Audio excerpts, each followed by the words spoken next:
Rahim welcome to my channel books and talks with Noor. आज हम करेंगे एक्सरसाइज 1.3 का 6 क्वेश्चन। बेसिकली ये एक्सरसाइज थोड़ी सी लेंथी है तो हमने इसको 3 पार्ट्स में डिवाइड कर दिया है। ये इसका थर्ड पार्ट है जिसमें हम क्वेश्चन नंबर 6, 7 और 8 को आज कंप्लीट कर देंगे और इस साथ ही एक्सरसाइज इंशाल्लाह कंप्लीट हो जाएगी। Coming to the question, question number 6 है हमारे पास, if a is equal to 1, -2, 3 and 4 and b is equal to 0, 7, -3 और 8, तो हमने वैल्यू फाइंड करनी है 3a - 2b और 2a ट्रांसपोज -3b ट्रांसपोज। ये दो क्वेश्चन है हमारे पास। सबसे पहला क्वेश्चन हम देखते हैं हमारे पास क्या है।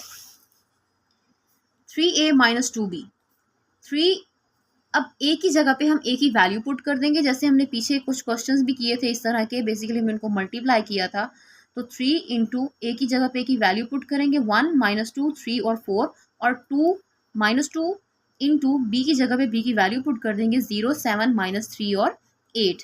अब जब हम इसको मल्टीप्लाई करेंगे, अब पहले हम इन वैल्यूज को आपस में मल्टीप्लाई करेंगे और फिर हम उनको माइनस करेंगे। 3 1 3, 3 2 6, ये -6 आ जाएगा। 3 3 9 और 3 4 12। उसी तरीके से ये माइनस, ये अब 2 बेसिकली इस सारी वैल्यू के साथ मल्टीप्लाई होगा। 2 0 0, 2 7 14, 2 3 6, ये -6 आ जाएगा और 2 8 16। अब हमने क्या करना है, इन दोनों वैल्यूज को माइनस कर देना है। 3 - 0, -6 -14, क्योंकि ये माइनस आएगा इस 14 के साथ। 9 माइनस इंटू -6 एंड 12 - 16। अब जब हम इसको सॉल्व करेंगे तो हमारे पास क्या वैल्यू बनेगी, 3 -6 और -14 विल मेक -20, और ये वैल्यू बन जाएगी हमारे पास 15।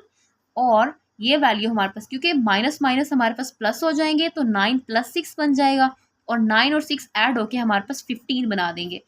12 - 16 विल मेक -4, क्योंकि बड़ी रकम के साथ जो अलामत होती है जवाब में वही लगती है। 16 क्योंकि बड़ा है, 12 छोटा है। 12 में से हमने 16 को माइनस करना है, तो हम यहाँ पे -4 लगा देंगे।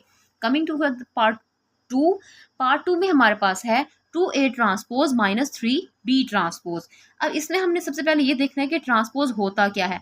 Basically transpose is conversion of number of rose into number of columns. हमारे पास कोई भी फॉर एग्जांपल एक नॉर्मल वैल्यू है 1 2 3 एंड 4, इसमें आप देख सकते हैं कि ये हमारे पास कॉलम है, एक ये कॉलम है। इसको जब हम एक रो में कन्वर्ट कर देंगे, ये 1 और ये 3 क्योंकि कॉलम की शक्ल में नीचे है, जब हम इसको ऊपर ले जाएंगे तो ये एक रो बन जाएगी ना। 1 3 एंड देन ये 2 नीचे आ जाएगा और 4। अब ये पहले एक कॉलम था, अब ये एक रो बन गई है। ये एक कॉलम था, अब ये एक रो बन गई है, तो ये हमारे पास इसका ट्रांसपोज आ गया। इसी तरीके से हम सबसे पहले एक का ट्रांसपोज लेंगे और जो आंसर आएगा उसको हम 2 से मल्टीप्लाई करेंगे। 3 और बी को भी ऐसे ही सॉल्व करेंगे, पहले बी का ट्रांसपोज लेके उसको 3 से मल्टीप्लाई करेंगे, फिर इन दोनों के जो आंसर्स होंगे उनको हम माइनस कर देंगे। 2 इंटू ए की वैल्यू पुट करेंगे 1 -2 3 एंड 4, इसका ट्रांसपोज लिया। -3 इंटू 0 7 -3 और 8, इसका ट्रांसपोज ले लिया। 2 1 2, 2 3 6, 2 4 2 2 4, -4 आ जाएगा और 2 4 8। ये माइनस का साइन इधर का इधर ही है। 3 0 0, 3 3 9, दिस विल बी -9, 3 7 21 और 3 8 24। अब हम इसको माइनस कर देंगे आपस में वैल्यूज को। 2 - 0, 6 माइनस इंटू -9, -4 -21 और 8 -24। 2 में से 0 गए, हमारे पास 2 ही बचेगा। 6 माइनस माइनस प्लस में कन्वर्ट हो जाएगा।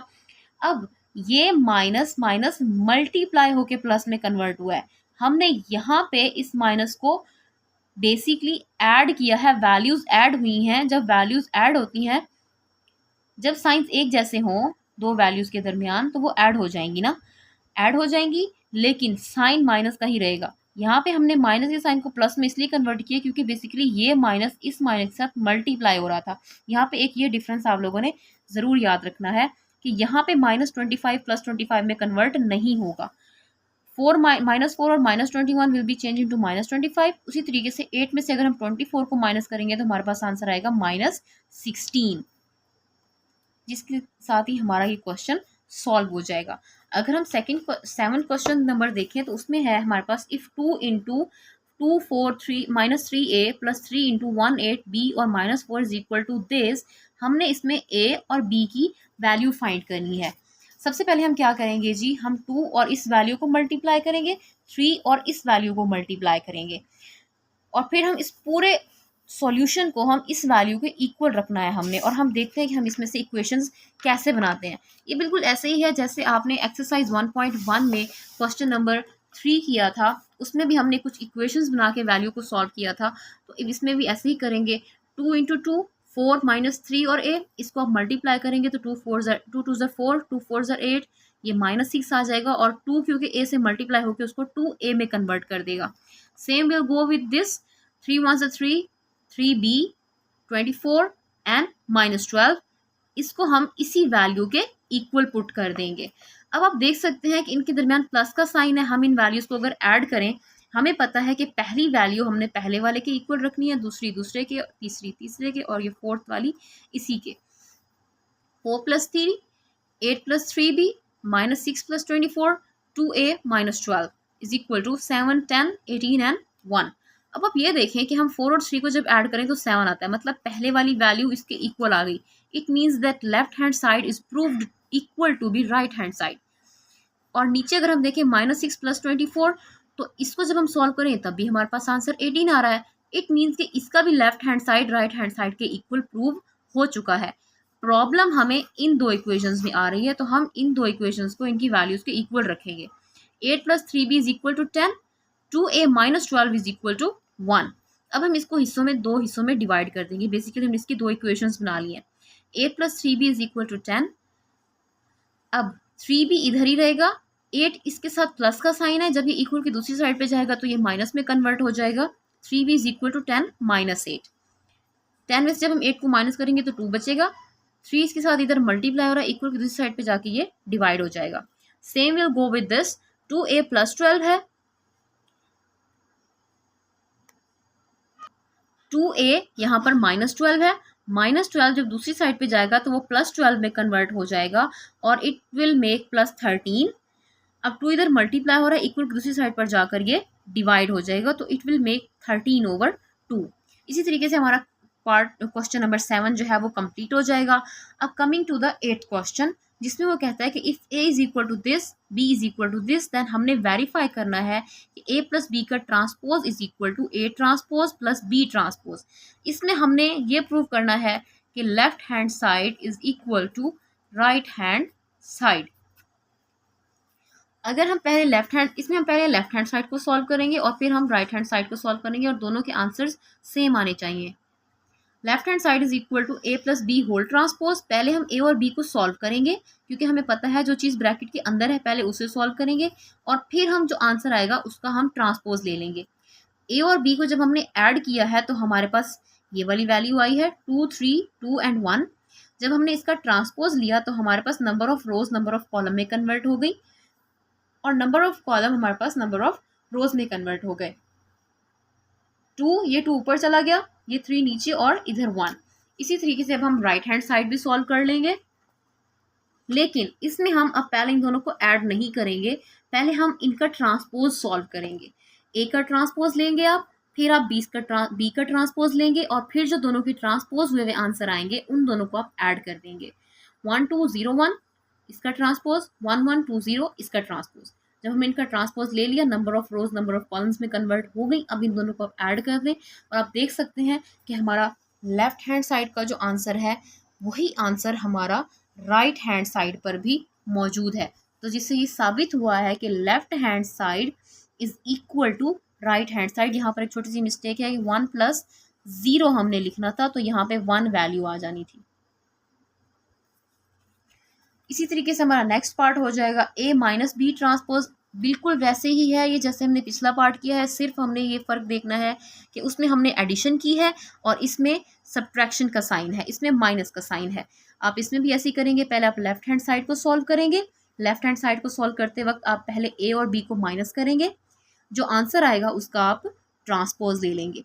राइट हैंड साइड में इसको कैसे सॉल्व करेंगे जी? राइट हैंड साइड में पहले a का ट्रांसपोज, फिर b का ट्रांसपोज, और जो दोनों के आंसर्स होंगे उनको हम माइनस कर देंगे, और आप देख सकते हैं कि हमारा left hand side is equal to right hand side. अब उसके बाद हमारा थर्ड पार्ट है a + a transpose is symmetric. Symmetric होता है हमारे पास, बेसिकली ये कंडीशन होती है कि अगर हम कोई भी दो वैल्यूज़ को ऐड करके उनका ट्रांसपोज लें तो उनका आंसर उन्हीं के ट्रांसपोज के इक्वल आए। अब ए प्लस ए ट्रांसपोज है, पहले आप ए की वैल्यू पुट करो प्लस इस ए की वैल्यू को आप फिर से पुट करो और इसके ऊपर ट्रांसपोज का साइन लगाओ क्योंकि यहाँ पे कंडीशन है ट्रांसपोज की सेकंड वैल्यू के साथ। अब पहले आप इसका ट्रांसपोज लोगे और फिर आप इसको ए में ऐड करोगे। 1201 प्लस 1201, जब इसका ट्रांसपोज ले लिया तो 0 ऊपर चला गया और 2 नीचे आ जाएगा। तो हम इसको कैसे ऐड करेंगे, 1 + 1, 2 + 0, 0 + 2 एंड 1 + 1। इन सब का आंसर क्या आया है, 2 2 2 एंड 2। अब आप इसका जितनी बार भी ट्रांसपोज लोगे हमारे पास आंसर यही का यही रहेगा, कोई भी वैल्यू चेंज नहीं होगी। तो बेसिकली ऐसी वैल्यू सिमेट्रिक कहलाती हैं। जब हम जितनी बार भी ट्रांसपोज ले लें और आंसर वही का वही रहे, सेम सेम रहे, चेंज ना हो, तो वो हमारे पास सिमेट्रिक कहलाती हैं। इसी तरीके से इसका B - B transpose is symmetric, B + B transpose is symmetric. ये भी बिल्कुल ऐसे ही है। आप B और B का ट्रांसपोज पहले लेंगे, उनके ट्रांसपोज को आप, यहाँ पे थोड़ी सी गलती हो गई थी, इसको हम क्रॉस कर देंगे। यहाँ से ये क्वेश्चन है, B का ट्रांसपोज हमने लिया और इनको हमने ऐड कर दिया। आप देख सकते हैं 2 3 3 एंड 0। अगर हम इस नंबर ऑफ रोज को नंबर ऑफ कॉलम में कन्वर्ट करें तो ये 3 इधर चला जाएगा, ये 3 इधर आ जाएगा, आंसर तो फिर भी वैसे का वैसा ही है। तो हमने तो यही कहा है कि सिमेट्रिक में क्या होता है, बेसिकली आप जितनी बार भी ट्रांसपोज लेते रहो answer remains same, answer does not change. तो आंसर हमारा सेम रहेगा। ये इससे साबित हो जाता है कि ये हमारा सिमेट्रिक कॉलम है। उसके साथ ही A - A transpose is skew symmetric. अब स्क्यू सिमेट्रिक क्या होता है ये भी हम इसी क्वेश्चन से देख लेते हैं। A - A ट्रांसपोज, पहले हम A का ट्रांसपोज लेंगे, जो आंसर आएगा उसको हम A में से माइनस करेंगे। अब इसका आंसर आया है 0 2 -2 एंड 0। अब बेसिकली A - A ट्रांसपोज जो हमारी वैल्यू आई है, अगर हम इसका इन्वर्स ले लें, अगर हम इसका इन्वर्स लें यानी कि इसके साथ अगर हम माइनस का साइन लगाएं तो ये माइनस इधर से शिफ्ट होकर इधर चला जाएगा, ये प्लस में कन्वर्ट हो जाएगा ना। तो दिस इज स्क्यू सिमेट्रिक। जो हमारा आंसर हो वो हमारे इन्वर्स के भी बराबर हो तो वो हमारे पास क्या कहलाता है, हमारा skew symmetric. B - B transpose is skew symmetric. 1 - 1, पहले हम इसको ट्रांसपोज में कन्वर्ट करेंगे, ट्रांसपोज इसका ले लेंगे, इसमें भी वैल्यू। अब फॉर एग्जाम्पल आप ये देख सकते हैं कि 1 - 1 1 - 2 2 - 1 और 0 - 0। जब हम इसको सॉल्व करेंगे तो हमारे पास क्या आंसर आया, 0 - 1 1 और 0। बेसिकली अगर हम इसका ट्रांसपोज लें इस वैल्यू का, 0 - 1 1 और 0 का जब हम ट्रांसपोज लें तो हमारे पास क्या आंसर आएगा, 0 + 1, ये -1 हो जाएगा और ये 0 में आ जाएगा। ये बिल्कुल इसका इन्वर्स नहीं लग रहा। अगर हम इसी वैल्यू का इन्वर्स ले लें, फॉर एग्जांपल 0 - 1 1 और 0, इसका इन्वर्स क्या होगा, इसके माइनस बाहर, इसको माइनस से मल्टीप्लाई करेंगे, उसके अंदर के सारे साइन चेंज करेंगे ना। तो साइन चेंज कैसे होंगे, ये 0 0 का 0 ही रहेगा, ये -1 + 1 में कन्वर्ट हो जाएगा, ये -1 और ये 0। तो ये इसका इन्वर्स इसके ट्रांसपोज के इक्वल आ रहा है। सो ऐसी वैल्यूज हमारे पास स्क्यू सिमेट्रिक कहलाती हैं। इसी तरह से हम इन क्वेश्चंस को सॉल्व करेंगे। इसके साथ ही एक्सरसाइज हमारी कंप्लीट होती है। और अगर आपको इस पूरी एक्सरसाइज में कहीं पे भी कोई इशू नज़र आता है, कोई आपको कोई मिस्टेक नज़र आती है, तो हमें कमेंट सेक्शन में ज़रूर बताएं। अगर आपको वीडियो पसंद आए तो उसे एक थम्स अप दें, like share and subscribe. Thank you so much.